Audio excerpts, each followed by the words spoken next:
Hello दोस्तों, मैं उम्मीद करता हूँ आप सभी ठीक होंगे। दोस्तों, आज के इस वीडियो में मैं आपके साथ 3 ऐसे बेस्ट म्यूचुअल फंड के बारे में बताने वाला हूँ जिसने पिछले कुछ सालों के अंदर इवन जब से ये म्यूचुअल फंड बने हैं तब से लेके इन्होंने ताबड़तोड़ रिटर्न दिया है। और अभी कुछ दिन पहले मेरे पास एक कमेंट आया था। इस कमेंट में लिखा था कि मैंने भी एक म्यूचुअल फंड में इन्वेस्ट किया था और इन्वेस्टमेंट के बाद जो मैंने एक्सपेक्ट किया था कि मुझे इतना रिटर्न देखने को मिलेगा, वो रिटर्न देखने को नहीं मिला। गाइस, मैं बता दूं कि इसके पीछे काफ़ी सारे कारण हो सकते हैं। जब भी हम किसी म्यूचुअल फंड में इन्वेस्ट करते हैं तो सिर्फ उसका रिटर्न देख के ही इन्वेस्ट कर देते हैं। तो गाइस, मैं बता दूं कि कभी भी आपको किसी भी म्यूचुअल फंड में इन्वेस्टमेंट करने से पहले सिर्फ उसका रिटर्न ही नहीं देखना, इसके साथ साथ काफ़ी सारे ऐसे पॉइंटर्स होते हैं जहाँ पर आपको ध्यान देना होता है। आज के इस वीडियो में मैं आपके साथ इस सारे पॉइंटर्स शेयर करने वाला हूँ और साथ ही साथ आपको ऐसे 3 बेस्ट म्यूचुअल फंड के बारे में बताने वाला हूँ जिन म्यूचुअल फंड में अपना पैसा इन्वेस्ट करके, यानी कि आप 2 लाख रुपये का लमसम करके आप कुछ ही समय के अंदर 1 करोड़ का पोर्टफोलियो बना सकते हैं। अगर आप भी 1 करोड़ का पोर्टफोलियो बनाना चाहते हैं और इस 3 बेस्ट म्यूचुअल फंड के बारे में जानना चाहते हैं तो इसके लिए आपको इस वीडियो को पूरा देखना होगा। चलिए गाइस, वीडियो शुरू करते हैं, लेकिन उससे पहले आप सभी का स्वागत है हमारे चैनल के ऊपर। अगर आपने हमारे चैनल को सब्सक्राइब नहीं किया तो जाकर सब्सक्राइब जरूर करें, साथ ही साथ बेल आइकन जरूर दबाएं। चलिए गाइस, वीडियो शुरू करते हैं। जब भी हम किसी म्यूचुअल फंड में अपना पैसा इन्वेस्ट करते हैं तो इन्वेस्टमेंट से पहले कुछ ऐसे पॉइंटर्स होते हैं जहाँ पर हमको ध्यान देना होता है। सबसे पहले बात करता हूँ कि जब भी आप किसी म्यूचुअल फंड में पैसा इन्वेस्ट करें तो आपको फंड का सिलेक्शन करना आना चाहिए। गाइस, बता दूं कि फंड के सिलेक्शन से मेरा मतलब है कि मार्केट में ऐसे बहुत सारे म्यूचुअल फंड हैं, उन सभी म्यूचुअल फंड में से आपको किस म्यूचुअल फंड में इन्वेस्ट करना है, ये इन्वेस्टमेंट का तरीका आपको पता होना चाहिए। फॉर एग्जांपल मैं आपको समझाता हूँ। मार्केट में ऐसे काफ़ी सारे म्यूचुअल फंड आपको मिल जाएंगे जिन म्यूचुअल फंड का जो रिटर्न परफॉर्मेंस होगा वो आपको सेम देखने को मिलेगा, लेकिन जब आपका पोर्टफोलियो बनने की बात आती है तो पोर्टफोलियो आपका अलग बन सकता है। एग्जाम्पल से मैं आपको समझाता हूँ। जैसे मानो कि एक तरफ रामू है, एक तरफ सामू है। ये दोनों जो लड़के हैं, ये दोनों पैसा अपना इन्वेस्ट करते हैं म्यूचुअल फंड के ऊपर। अब रामू ने एक म्यूचुअल फंड में इन्वेस्ट किया जिसका जो रिटर्न परफॉर्मेंस था वो 10% 1 साल के अंदर था, और सामू ने यहाँ से इन्वेस्ट किया, उसका भी 10% का रिटर्न परफॉर्मेंस था। अब दोनों ने 1 लाख रुपये इन्वेस्ट कर दिया। अब इन्वेस्टमेंट के बाद 1 साल बाद पता चला कि जो रामू है उस रामू का 1 लाख रुपये 1,10,000 रुपये बन गया, लेकिन सामू का जो रिटर्न था वो 1,10,000 रुपये नहीं बन पाया, बल्कि वो 1,08,000 7,000 रुपये के आसपास बना। अब आप लोग ये कहेंगे कि यहाँ तो दोनों ने इन्वेस्टमेंट 1 लाख रुपये का किया था और रिटर्न भी दोनों का सेम था, लेकिन दोनों का पैसा सेम बना क्यों नहीं? तो बता दूं कि इसके पीछे कारण था एक्सपेंस रेशियो का, उसके चार्जेस का। यहाँ पे जो रामू ने पैसा इन्वेस्ट किया वहाँ पे जो एक्सपेंस रेशियो था वो 0.50% का था, और यहाँ पे जो सामू ने इन्वेस्ट किया वहाँ पे एक्सपेंस रेशियो था 1.50% का। यानी कि उसके फंड मैनेजर, यानी कि सामू के फंड मैनेजर ने उसके पैसे को मैनेज करने के लिए उस रामू से 1% एक्स्ट्रा ले लिया, जिसका उसके पोर्टफोलियो पर इफेक्ट पड़ गया और उसका पैसा कम हो गया। इसीलिए गाइस मैं कहता हूँ कि जब भी आपको किसी म्यूचुअल फंड में इन्वेस्टमेंट करना है तो आपको ऐसा म्यूचुअल फंड इन्वेस्ट करना जिसका एक्सपेंस रेशियो भी कम हो, आपको रिटर्न भी ज़्यादा देखने को मिले, और यानी कि सभी की सभी चीज़ें वहाँ पे इसमें पॉजिटिव में होनी चाहिए। आपको जल्दबाजी में आकर इन्वेस्टमेंट की सोचकर ऐसे अंधाधुंध किसी भी म्यूचुअल फंड में इन्वेस्टमेंट नहीं करना है। तो सबसे पहला पॉइंटर मैंने आपको बताया कि आपको फंड का सिलेक्शन करना आना चाहिए। आपका अगर फंड सिलेक्शन आपका अच्छा होगा तो डेफिनेटली आपको आने वाले टाइम पर बेस्ट आपको अच्छा रिटर्न देखने को मिल सकता है और आपको अच्छा पोर्टफोलियो आपका बन सकता है। अगर मैं दूसरे पॉइंटर की बात करूँ, दूसरा पॉइंटर होता है रिस्क। जब भी हम किसी म्यूचुअल फंड में इन्वेस्ट करते हैं तो वहाँ पर कुछ ना कुछ रिस्क देखने को मिलता ही मिलता है। अगर मैं किसी म्यूचुअल फंड में इन्वेस्टमेंट कर रहा हूँ तो वहाँ पर रिस्क कितने लेवल पर रहने वाला और मेरी कैपेसिटी कितनी है वहाँ पर सहने की, ये आपको पता होना चाहिए। जैसे मैं एग्जांपल की बात करता हूँ, कोई एक ऐसा व्यक्ति है जो रिस्क को सहन नहीं कर सकता है और एक ऐसे म्यूचुअल फंड में इन्वेस्ट कर देता है जहाँ पर हाई रिस्क है, तो डेफिनेटली उसको आने वाले टाइम पर रिस्क देखने को मिलेगा ही मिलेगा। क्यों? ये मैं इसलिए ऐसा कह रहा हूँ कि आने वाले टाइम पर मानो कि 1 साल बाद मार्केट में मंदी आ गई और उसका पता चला कि उसने 1 लाख रुपये इन्वेस्ट किया और उसका 1 लाख रुपये 80,000 रुपये बन गया। अब वो क्या करेगा? और वो डर जाएगा, वो डर के मार क्या करेगा, 80,000 रुपये ही वापसी निकालेगा और 20,000 रुपये का लॉस करवा देगा। लेकिन दूसरी तरफ एक ऐसा व्यक्ति होगा जिसको रिस्क है लेकिन वो डरता नहीं है। उसको पता है कि अभी रिस्क है लेकिन आने वाले टाइम पर जो रिस्क है वो कवर हो जाएगा और आने टाइम पर प्रॉफिट देखने को मिलेगा।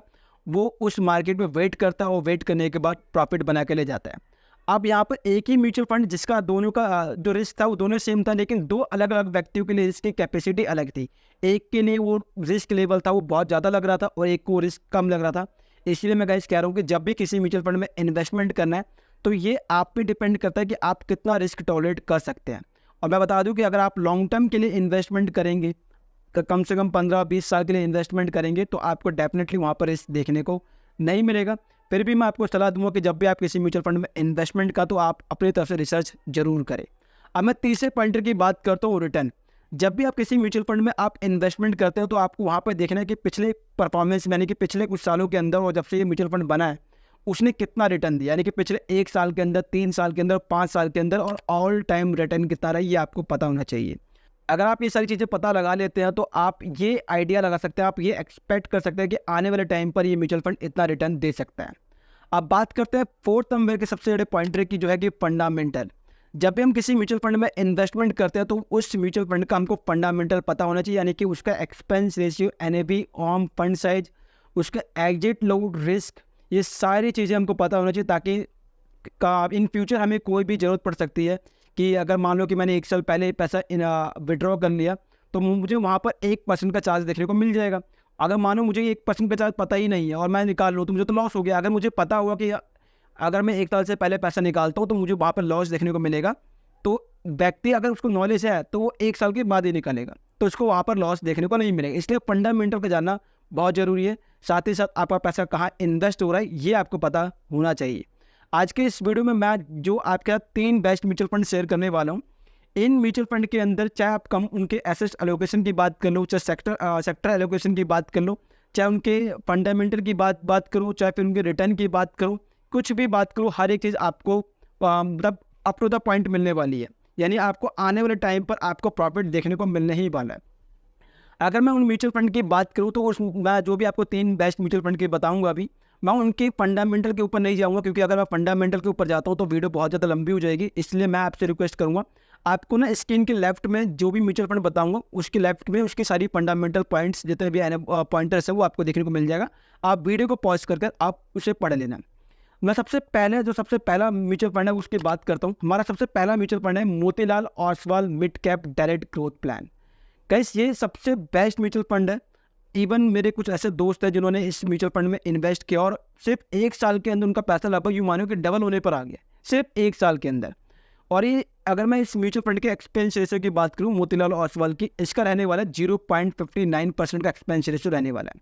अगर मैं इसके कुछ रिटर्न की बात कर लूँ तो रिटर्न के अंदर पिछले 1 साल के अंदर इस म्यूचुअल फंड ने 68% का रिटर्न दिया, और पिछले 3 साल के अंदर 39% का रिटर्न है, और पिछले 5 साल के अंदर 33% का रिटर्न है। और अगर मैं ऑल टाइम की बात करूँ तो ऑल टाइम पे इस म्यूचुअल फंड ने 26% का रिटर्न दिया।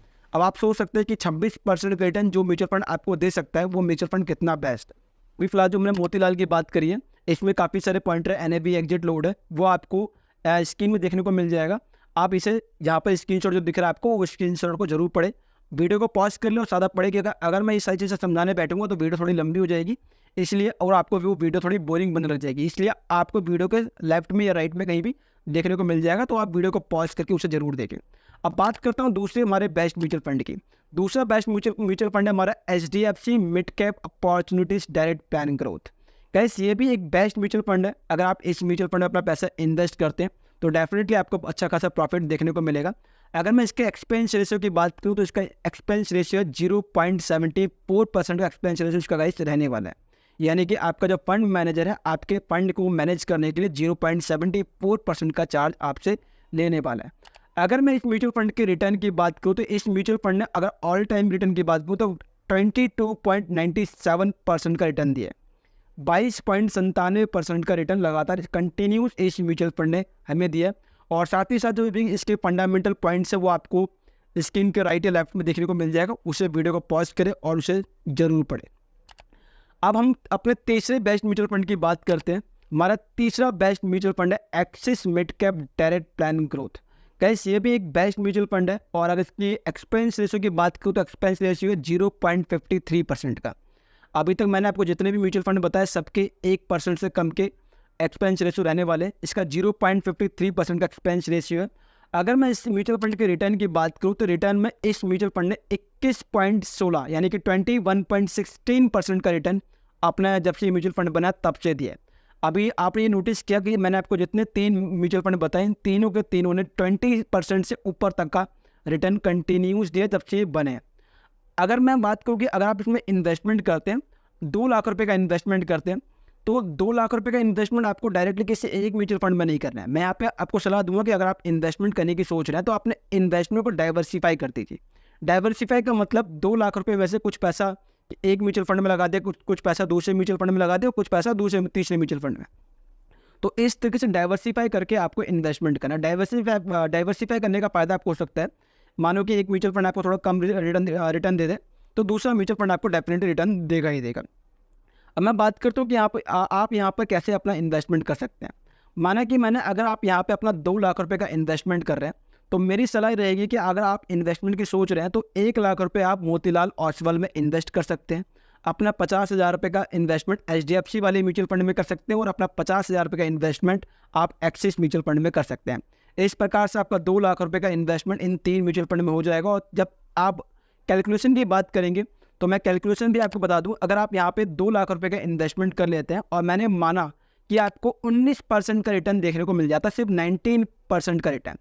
हो सकता है कि आने वाले टाइम पर ये 19% रिटर्न आपको 18 मिल जाए, 17 मिल जाए, हो सकता है, डेफिनेटली होगा। लेकिन क्या पता ये 19% रिटर्न आपको 20-21 में मिल सकता है, क्योंकि अभी आप देख रहे हैं क्या रिटर्न चल रहा है। अभी जितने भी मैंने म्यूचुअल फंड बताया आपको वहाँ पे 22%, 23%, 24% का रिटर्न चल रहा है। मैं तो आपको घटा के 19% रिटर्न मान रहा हूँ। अगर आपको 19% का रिटर्न भी इनकेस फ्यूचर में देखने को मिल जाता है और आप यहाँ पर 2 लाख रुपए इन्वेस्ट कर देते हैं, और मैंने माना कि आप यहाँ पर अपने 19% के रिटर्न के साथ 2 लाख रुपए के इन्वेस्टमेंट करते हैं और 23 साल के लिए 23 ईयर्स के लिए इन्वेस्टमेंट कर देते हैं, तो आपका 2 लाख रुपए 1,09,29,747 रुपये बन सकता है। गाइस, सिर्फ 2 लाख रुपए आपका 1 करोड़ के लगभग आपका पहुँच सकते हैं। अब आप में से काफ़ी सारे लोग ये बोलेंगे कि ये 23 साल तक कौन वेट करेगा। गाइस, आपको पता भी नहीं चलना, 23 साल तक आपको लगातार इन्वेस्टमेंट थोड़ी करना। आप 2 लाख इन्वेस्टमेंट करके छोड़ दीजिए, कुछ करना ही नहीं है आपको। जब आपको दिखे कि हाँ 2 लाख रुपए इन्वेस्ट कर दिया, बीच में मार्केट में कोई मंदी आ गई, जैसे लॉकडाउन टाइप आ गया था, कोरोना का पीरियड आ गया था, अगर ऐसा कोई पीरियड आता लगता है कि मार्केट गिर रही है, तो उस समय पे और पैसा इन्वेस्ट कर दो, 50-60 हज़ार रुपये और लगा दो, जिससे आपको प्रॉफिट हो जाएगा। और भी अब आप में से काफ़ी सारे लोग ये बोल रहे हैं कि मार्केट गिर रही है और पैसा लगाने के लिए बोल रहा हूँ मैं। गाइस, कई बार ऐसा होता है, मार्केट जब गिर रही होती है ना, हमेशा ही होता है, जब भी मार्केट गिरता है तो वहाँ पर मार्केट में जो आपकी NAV वैल्यू चल रही होती है बहुत कम चल रही होती है, और आपको कम पैसे में ज़्यादा क्वांटिटी मिल जाती है और ज़्यादा इन्वेस्टमेंट हो जाता है। और वही मार्केट 1 से 1.5 महीने बाद ही वो इतना उड़ जाता है जितना आप एक्सपेक्ट भी नहीं कर सकते। इसलिए मेरी सलाह रहेगी कि अगर आप इन्वेस्टमेंट की सोच रहे हैं तो 2 लाख रुपये का इन्वेस्टमेंट कीजिए, डाइवर्सिफाई करिए और लगभग 23-24 साल के लिए इन्वेस्टमेंट कर दीजिए। डेफिनेटली आपको 23 साल बाद अगर आपको 19% का रिटर्न भी देखने को मिल जाता है ना, तो आपका जो पोर्टफोलियो है वो 1,09,29,747 रुपये, यानी कि लगभग 9 लाख हटा दीजिए, लगभग 1 करोड़ का पोर्टफोलियो आपको बन जाएगा। अगर आप भी चाहते हैं एक्चुअल में इतना पोर्टफोलियो बने, तो आपको ये सारी जो डाइवर्सिफाई वाली बातें आपको समझनी पड़ेगी, आपको इन्वेस्टमेंट करना पड़ेगा। अगर आप सोच रहे हैं कि मेरे पास 2 लाख रुपये नहीं है, तो कोई बात नहीं, आप SIP कर सकते हैं। आप मंथली SIP ओपन कर दीजिए। आप 2,000 रुपये SIP, 3,000 रुपये, 5,000 रुपये, जो भी आपकी कैपेसिटी उस कैपेसिटी के अकॉर्डिंग आप SIP कर सकते हैं।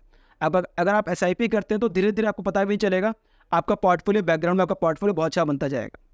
मैं गाइस, मैं उम्मीद कर रहा हूँ कि आपको ये चीज़ें समझ आ रही होगी। मैंने आपको 3 म्यूचुअल फंड बताए, मैं उम्मीद है कि ये तीनों के तीनों म्यूचुअल फंड आप खुद से एक बार जाएंगे, इनका रिसर्च करेंगे, देखेंगे इनका फंडामेंटल क्या है, इनके रिटर्न परफॉर्मेंस क्या है, ये सारी चीज़ें जाके चेक करना। इवन मैं ऐसे हवाई बातें नहीं कर रहा हूँ, मेरे कुछ दोस्त भी हैं जिन्होंने इन म्यूचुअल फंड के ऊपर पैसा इन्वेस्ट कर रखा है और उनका पोर्टफोलियो जो है बहुत ही ज़्यादा चल रहा है पोर्टफोलियो। इवन एक मेरा दोस्त है जिसने पिछले 1 से 1.5 साल पहले, जहाँ तक मुझे आइडिया, 1 से 1.5 साल पहले उसने 1 लाख रुपये समथिंग पैसा इन्वेस्ट किया था।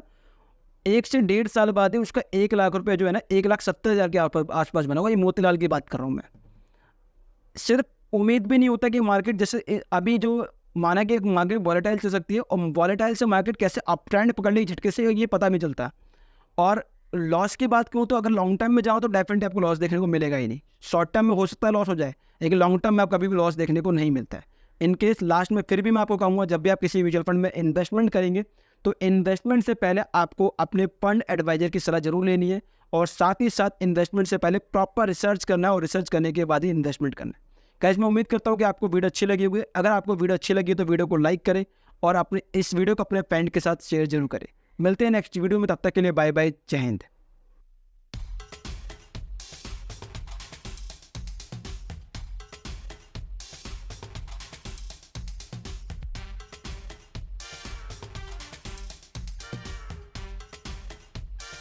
Thank you.